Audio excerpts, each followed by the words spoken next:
Leslie Picker has been monitoring some of the panels. And she joins us now with some highlights. Druckenmiller, for example, Stanley Druckenmiller, people don't know, obviously, longtime investor, once ran the quantum fund. Oh, yeah. That's a long time ago at this point. He's been negative for a long time.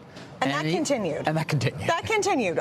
No sea change there. We're on about our fourth panel of the day with conversations so far spanning government policy, global opportunities, investing hard truths, including that of Duquesne's Stan Druckenmiller. He just finished his fireside chat where he criticized Fed policy, saying the central bank made a, quote, big mistake and that the repercussions of not acting fast enough on inflation will, quote, be with us for a long time.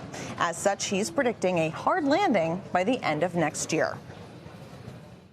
Our central case is a hard landing by the end of 23, but I don't know. I've been wrong on a lot of things. I could be wrong on this, but since I do it for a living, that's our forecast, which is a recession in 23. And despite the market volatility and unprecedented cross currents out there, J.P. Morgan Asset and Wealth Management CEO Mary Callahan Erdos says there's actually a runway right now for market outperformance.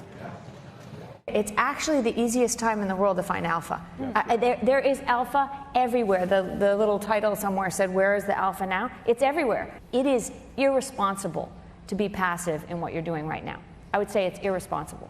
You have to be sorting through the beta in order to get to the alpha, and your investors are expecting you to do just that.